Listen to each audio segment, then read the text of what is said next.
BMW reliability has always been a hot topic in the online car community. It's been heavily debated, you could even say it's been mass debated, but anyway, this video is going to talk about my 4-year ownership experience of this 12-year-old BMW. And we'll see if my ownership experience matches up with the kind of stereotype that BMW has online.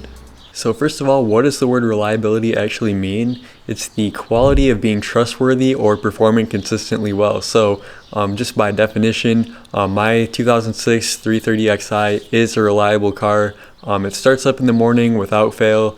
It's never, broken down or left me stranded or anything like that. There was that issue one time with the tires, but that wasn't the car's fault. I blame that on the state of Michigan. So over the past 4 years, I've driven this car basically every day in all different types of weather scenarios, 95 and humid here in the summer, and then sub-zero temperatures in the winter with up to a foot of snow at any given time.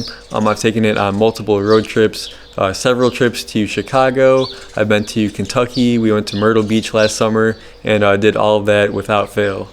Simply put, whenever I get in my car, I really never have to question whether I'll actually make it to the destination or not. So over the past 4 years of owning this car, I have had a couple of little minor repairs here and there. An ignition coil, the blower motor for the HVAC system, that's actually a recall item right now.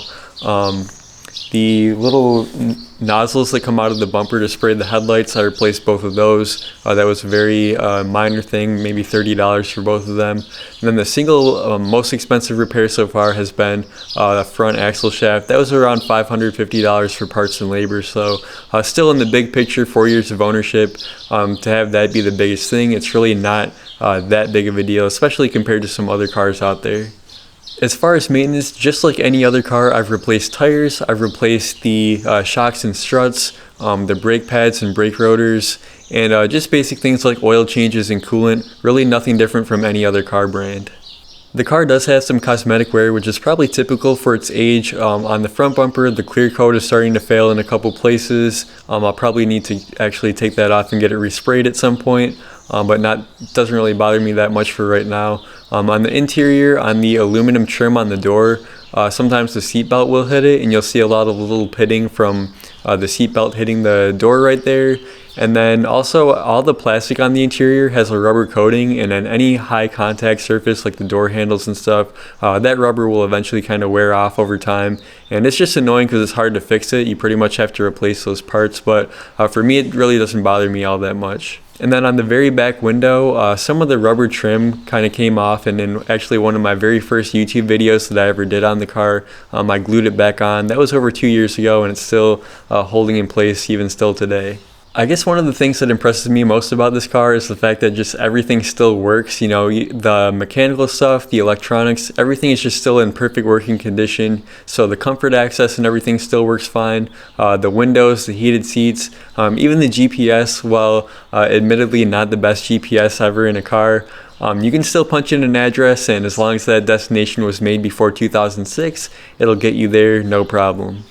When you're looking to buy a car, it's really important to look at the exact model and year that you want to get, rather than just looking at a brand as a whole. So for BMW, in their entire company history, have they made unreliable cars? Sure, that's probably true for any company, but even with the E93 series, you have to look at the model, the engine, because like on my car, the N52, it has different reliability and cost of ownership than the N54. The N54 has different costs of ownership than the N55. Then you get into diesels, and that's a whole different story altogether. So really important to look at the exact model, year, motor, and everything that you want in the exact car that you're looking at. Some other factors to consider that probably attributed to the high reliability of my particular car. When I first bought it 4 years ago, it only had 20,000 miles on it. And from what I understand, the previous owner was retired. Obviously, they hardly drove the car at all during the time that they owned it. Also the engine on the car, so I've done a lot of kind of cosmetic modifications, suspension, wheels, things like that, but the engine is completely stock, and I think that may also have something to do with the reliability. I think that when you really get into engine mods, especially when you start to increase the horsepower significantly over stock, you start to lose a little bit of reliability there. So just keep that in mind as you're looking at what car you want to buy. I would try to avoid something that's really highly modified. So before anyone comments and calls me a BMW fanboy, just understand that my wife and I just bought a Scion FRS, which is actually manufactured by Subaru in a partnership with Toyota, and we just absolutely love that car. It's just a blast to drive. So I don't have any allegiance to any car brand, not even BMW. Alright guys, thank you so much for watching. If you're in the market for your first BMW, I invite you to subscribe to my channel. All of the maintenance and repairs that I mentioned earlier in the video have already been covered in detail in other videos that I've done previously. In fact, I've actually got a whole BMW DIY playlist that you'll probably find helpful, so be sure to subscribe. And then if you already own a BMW, just leave a comment down below and let me know about your ownership experience. I'm interested to know that. Was it good, bad, would you buy it again? So thanks for watching, and I'll see you guys in the next one.